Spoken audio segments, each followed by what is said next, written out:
بسم اللہ الرحمن الرحیم۔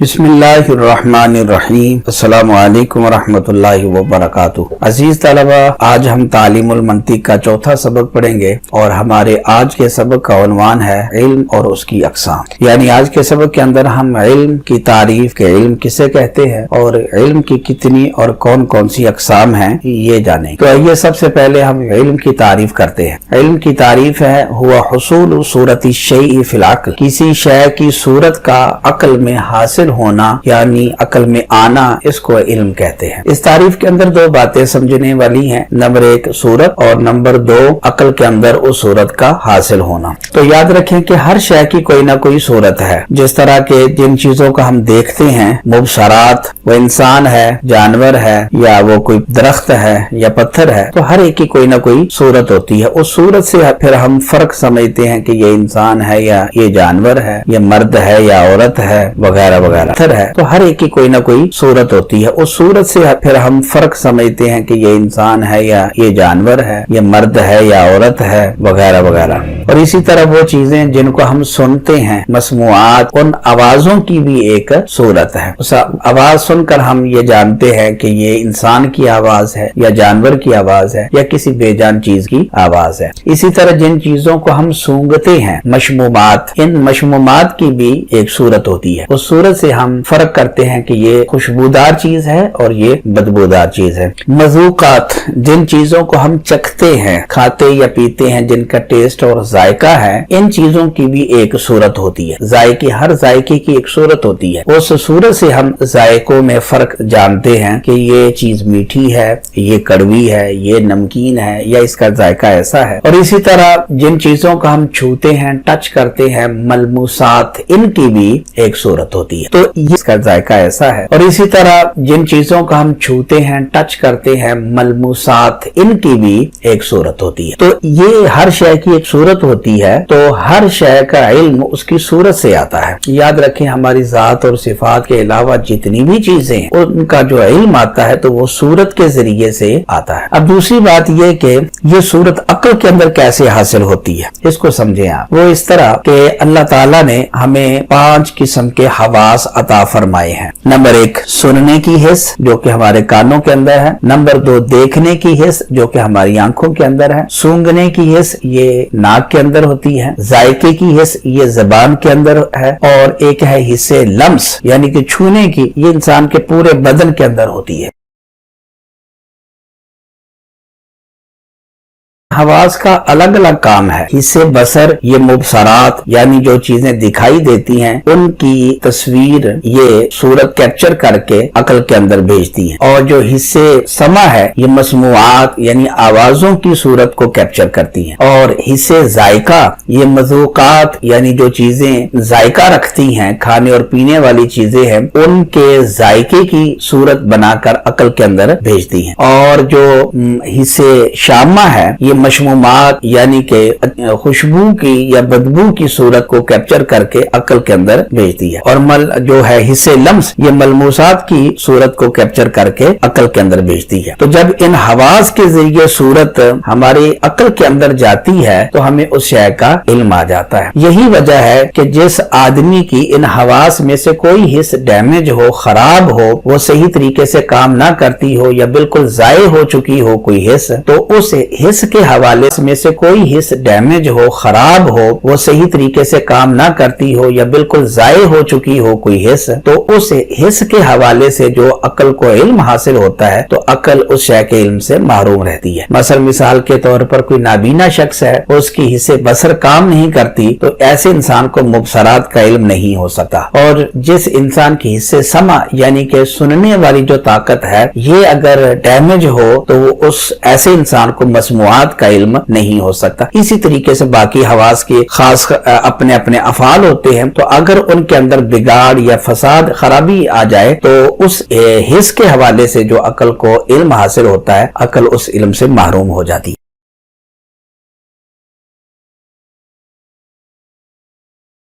صورت اور اس صورت کا عقل کے اندر حاصل ہونا. تو بس ان حواس کے ذریعے جو صورت ہماری عقل کے اندر آ جاتی ہے تو اس صورت کا عقل کے اندر آنا اسی کو علم کہتے ہیں. جیسے ہم کوئی شے دیکھتے ہیں تو اس کی صورت ہماری عقل کے اندر آ گئی تو یہ اس شے کا علم ہے. کوئی آواز ہم نے سنی تو اس آواز کی صورت ہماری عقل کے اندر آ گئی تو یہ اس آواز کا علم ہے. ہم علم کی تعریف کے بعد علم کی تقسیم کی طرف بڑھتے ہیں کیونکہ قاعدہ ہوتا ہے کہ پہلے شے کی تعریف ہوتی ہے اور پھر شے کی تقسیم ہوتی ہے. تو علم کے دو قسم ہیں. نمبر ایک تصور، نمبر دو تصدیق. وجہ حسر. وجہ حسر کا مطلب کیا ہے؟ وجہ کا مطلب ہوتا ہے دلیل اور حسر کا مطلب ہوتا ہے بند ہونا. یعنی علم کا دو قسموں کے اندر بند ہونا کہ علم کے دو ہی قسم ہیں، نہ دو سے کم ہے اور نہ دو سے زیادہ ہے. اس پر کیا دلیل ہے؟ تو وہ اس کو وجہ حسر کہتے ہیں. تو وجہ حسر یہ ہے کہ علم دو حال سے خالی نہیں ہوگا، یا تو علم کے ساتھ حکم بھی ہوگا یا حکم سے علم خالی ہوگا. اگر علم کے ساتھ حکم بھی ہو تو ایسے علم کو تصدیق کہا جاتا ہے، اور اگر علم کے ساتھ حکم نہ ہو تو ایسے علم کو تصور کہا جاتا ہے. اس وجہ حسر سے ہمیں علم کی اقسام یعنی تصور اور تصدیق کی تعریفات بھی معلوم ہو گئی کہ تصور اس علم کو کہتے ہیں جو حکم سے خالی ہو، جس میں حکم نہ پایا جائے، اور تعریفات بھی معلوم ہو گئی کہ تصور اس علم کو کہتے ہیں جو حکم سے خالی ہو، جس میں حکم نہ پایا جائے، اور تصدیق اس علم کو کہتے ہیں کہ جس علم میں حکم بھی ساتھ ہو. اب چونکہ تصور اور تصدیق دونوں کی تعریف کے اندر حکم کا لفظ آیا ہے، اگرچہ تصور کی تعریف میں عدمن یعنی اس کا نہ ہونا معتبر ہے، اور تصدیق کی تعریف کے اندر وجودن یعنی اس کا پایا جانا معتبر ہے، وجود معتبر ہے. اس لیے جب تک ہمیں حکم کی تعریف معلوم نہیں ہوگی، ہم حکم کو نہیں جان لیتے، اس وقت تک تصور اور تصدیق کی جو تعریف ہے یہ بھی نظری رہے گی، یعنی کہ ہمیں معلوم نہیں ہو سکتی. تو آئیے حکم کی تعریف کرتے ہیں. حکم کی تعریف جیسا کہ مصنف نے کی ہے، اسناد امر الی آخر ایجابا کان او سلبا، کہ ایک شے کی دوسری شے کی طرف نسبت کرنا، خواہ وہ نسبت ایجابی طور پر ہو یا وہ نسبت سلبی طور پر ہو. تو جہاں بھی حکم ہوگا وہاں کم از کم دو چیزیں ہوں گی، ایک چیز کی دوسری طور پر ہو یا وہ نسبت سلبی طور پر ہو. تو جہاں بھی حکم ہوگا وہاں کم از کم دو چیزیں ہوں گی، ایک چیز کی دوسری شے کی طرف نسبت کی گئی ہوگی. آگے عام ہے کہ وہ نسبت وجود ایجابن ہو یا وہ نسبت سلبن ہو. مثلا مثال کے طور پر ہم کہتے ہیں کہ اللہ موجود، کہ اللہ موجود ہے. تو اس میں دو چیزیں ہیں، ایک ہے اللہ کی ذات اور دوسرا ہے موجود کا کلمہ. موجود کی اللہ کی طرف نسبت کی گئی ہے اور یہ نسبت ایجابی ہے، یعنی وجود کو اللہ کے لیے ثابت کیا گیا ہے. معنی اس کا یہ ہوگا کہ اللہ کا وجود ثابت ہے، اللہ موجود ہے. اللہ جسم نہیں ہے. تو یہ بھی حکم ہے کیونکہ ان دونوں مثالوں کے اندر دو چیزیں ہیں، ایک چیز کی دوسری چیز کی طرف نسبت ہے. پہلی مثال کے اندر نسبت ایجابی ہے، یعنی ایک شے کو دوسری شے کے لیے ثابت کیا گیا ہے، اور دوسری مثال کے اندر سلب کی گئی ہے ایک شے کی دوسری شے سے. اب حکم کی اس تعریف کے بعد آئیے تصور اور تصدیق کی تعریف کی طرف. تو تصور کی تعریف کرتے ہیں وہ علم جو حکم سے خالی ہو، ایسا علم جس کے اندر حکم نہ پایا جاتا ہو.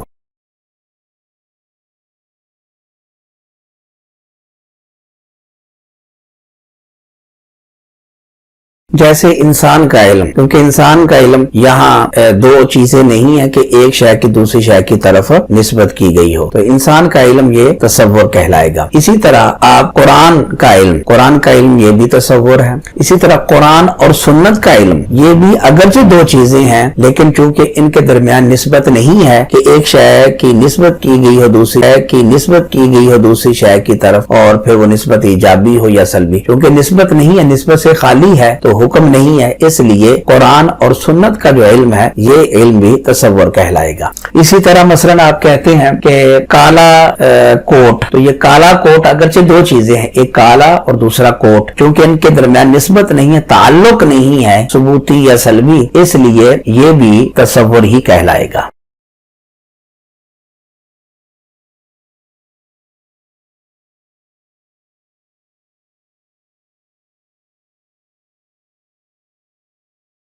تو تصور کی تعریف سے ہمیں معلوم ہوا کہ ایک شے کا جو علم ہوتا ہے یہ تصور کہلاتا ہے.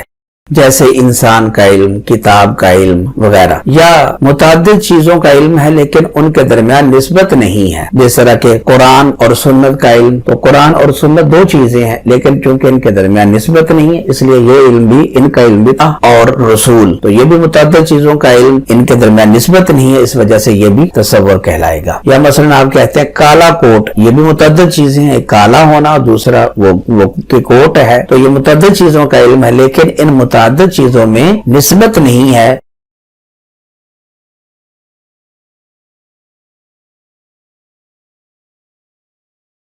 اب آئیے تصدیق کی تعریف۔ تصدیق کی تعریف وہ علم جو حکم کے ساتھ ہو، یعنی علم جس کے اندر حکم بھی ہو، یعنی کہ ایک چیز کی دوسری شے کی طرف نسبت ہو، ایجابی ہو یا سلبی ہو، جس طرح کہ آپ کہتے ہیں قرآن اللہ کی کتاب ہے،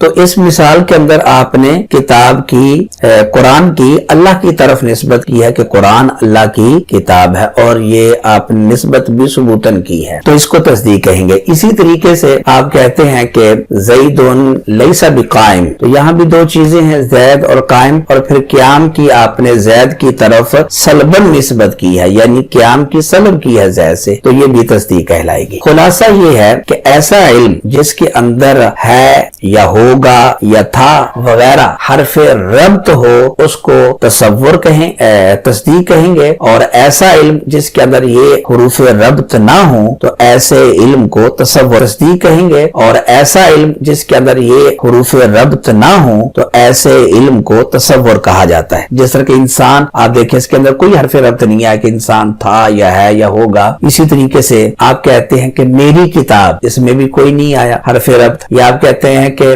اللہ کی کتاب، اس میں بھی حرف ربط نہیں ہے، قرآن اور سنت حرف ربط سے خالی ہے، اس لیے ان چیزوں کا جو علم ہے یہ تصور کہلائے گا، اور جن چیزوں کے علم کے اندر حرف ربط آئے یعنی تھا یا ہے یا ہوگا، ایسے علم کو تصدیق کہا جاتا ہے۔ جس طرح کہ آپ کہتے ہیں محمد الرسول اللہ، محمد صلی اللہ تعالی علیہ وسلم اللہ کے رسول ہیں، اور پھر آپ کہتے ہیں کہ یہ تعلیم المنطق میری کتاب ہے، ٹھیک ہے، تو یہ تصدیق کہلاتی ہے۔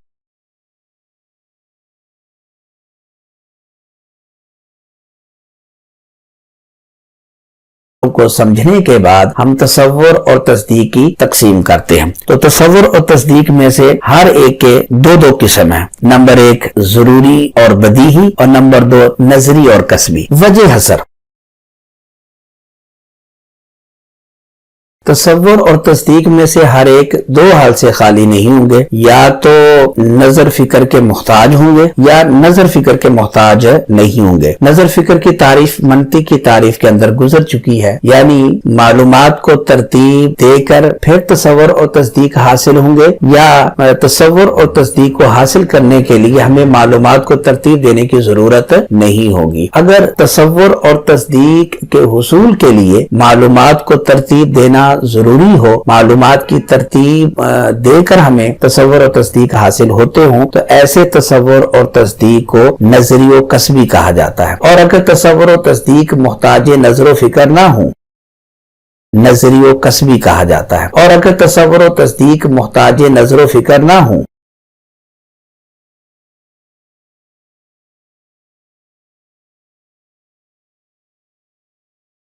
تو ایسے تصور اور تصدیق کو ضروری اور بدیہی کہا جاتا ہے۔ اب اس وجہ حسر سے ہمیں ہر ایک کی تعریف بھی معلوم ہو گئی کہ تصور ضروری اور بدیہی اس تصور کو کہتے ہیں کہ جس کے حصول کے لیے نظر و فکر کی ضرورت نہ ہو، جو نظر و فکر کے بغیر حاصل ہوں، جس طرح کہ مثلا آگ کا تصور، پانی کا تصور، یہاں ہمیں معلومات کو ترتیب دینے کی ضرورت نہیں ہے کہ ہم معلومات کو ترتیب دیں تو پھر جا کے ہمیں آگ کا تصور یا پانی کا تصور حاصل ہوگا۔ اس کے مقابلے میں تصور نظری و کسبی وہ تصور ہوگا کہ جو نظر اور فکر کے ساتھ حاصل ہو، یعنی نظر فکر کے بغیر وہ حاصل نہ ہو سکتا ہو۔ امور معلومہ کو ترتیب کریں گے تو تب جا کر ہمیں شے کی حقیقت کا پتہ چلے گا۔ مثلا فرشتے کا تصور، تو یہ فرشتے کا تصور یہ نظری و کسبی ہے، کیونکہ فرشتے کا تصور ہمیں نظر فکر کے بغیر حاصل نہیں ہو سکتا۔ تو فرشتے کی تعریف کریں گے پھر جا کر فرشتے کی ہمیں حقیقت اور ماہیت معلوم ہوگی۔ تو فرشتے کی تعریف ہے جسم نوری یتشکل باشکال مختلفہ، فرشتہ اس نوری جسم کو کہتے ہیں کہ جسے اللہ تعالیٰ نے مختلف شکلیں اختیار کرنے کی طاقت دے رکھی ہے۔ اور اسی طرح جن کا تصور یہ بھی نظری و کسبی ہے، کیونکہ یہ بھی بغیر تعریف کے ہمیں اس کا تصور حاصل نہیں ہو سکتا۔ جن کا تصور ہے جسم ناری یتشکل باشکال مختلفہ، کہ جن اس ناری جسم کو کہتے ہیں کہ جو مختلف شکلیں اختیار کر سکتا ہے۔ تو مطلب یہ ہے کہ جو تصور شکلیں اختیار کر سکتا ہے، تو مطلب یہ ہے کہ جو تصور تعریف کے بغیر ہمیں حاصل ہو جائے تو وہ تصور بدیہی کہلائے گا، اور وہ تصورات جو تعریف کے بعد ہمیں حاصل ہوں ایسے تصورات کو نظری و کسبی کہا جاتا ہے۔ جس طرح کہ پانی کا تصور تعریف کے بغیر، پانی کی تعریف کی ہمیں ضرورت نہیں ہے، تعریف کے بغیر ہی ہمیں پانی کا تصور حاصل ہو جاتا ہے۔ اسی طرح جب ہم آگ کا لفظ سنتے ہیں تو آگ کا تصور ہمارے ذہن کے اندر پیدا ہو جاتا ہے، آگ کی تعریف کرنے کی ضرورت ہمیں نہیں ہے۔ لیکن بہت ساری ماہیتیں ایسی ہیں کہ جن کے تصورات ہمیں معلوم نہیں ہیں جب تک کہ ان کی تعریف نہ کی جائے۔ جس طرح کہ یہ دیکھ لیں، فنون کی جتنی بھی اصطلاحات ہیں یہ ساری کی ساری نظری ہوتی ہیں۔ مثلا جو بندہ صرف اور نحو سے واقف نہیں ہے، اس کے سامنے جب کلمہ کا لفظ بولا جائے گا تو وہ پوچھے گا کہ کلمہ کسے کہتے ہیں۔ اسی طرح معرفہ کا لفظ بولا جائے گا تو وہ پوچھے گا کہ معرفہ کس کو کہتے ہیں۔ جب کلمہ کا لفظ بولا جائے گا تو وہ پوچھے گا کہ کلمہ کسے کہتے ہیں۔ اسی طرح معرفہ کا لفظ بولا جائے گا تو وہ پوچھے گا کہ معرفہ کس کو کہتے ہیں۔ معرفہ کے لفظ سننے سے اس کے ذہن کے اندر معرفہ کا تصور حاصل نہیں ہوگا، بلکہ اس کی ہم تعریف کریں گے تو تب جا کر سامنے کے ذہن کے اندر معرفہ کا تصور پیدا ہوگا۔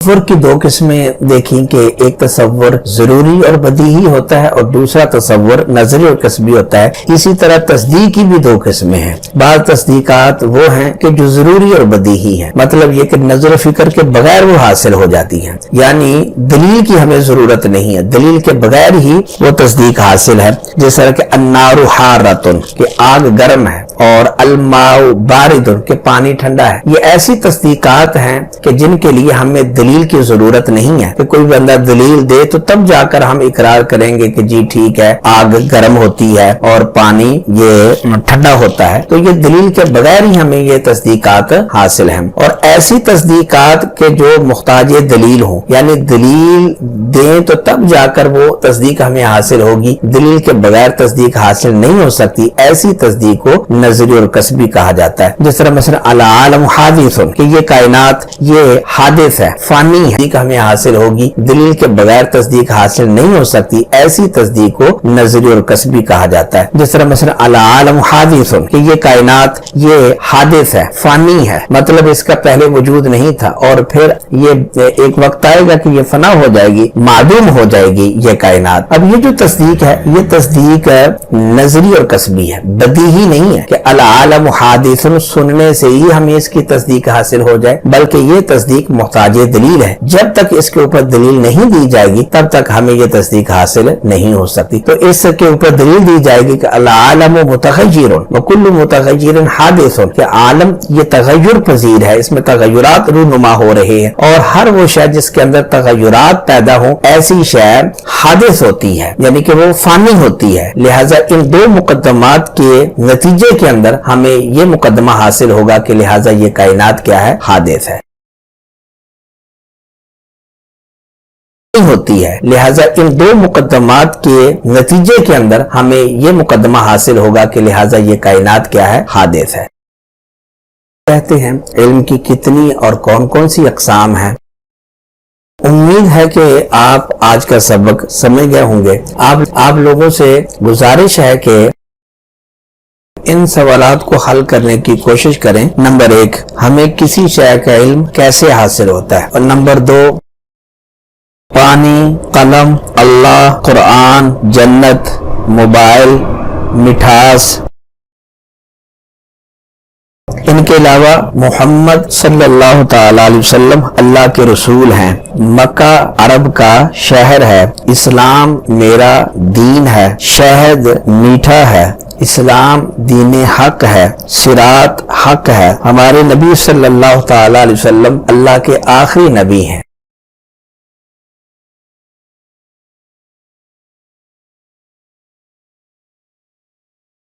تو آپ ان کی وضاحت کریں کہ ان میں سے کون سے علوم تصور ہیں اور کن کا علم تصدیق ہے، اور پھر کون سے تصورات بدیہی ہیں اور کون سے تصورات میں سے کون سی تصدیقات بدیہی ہیں اور کون سی تصدیقات نظری ہیں۔ تو یہ تھا آج کا سبق۔ اللہ کریم سے دعا ہے کہ اللہ کریم ہمیں علم نافع عطا فرمائے اور ہم سب کے لیے آسانی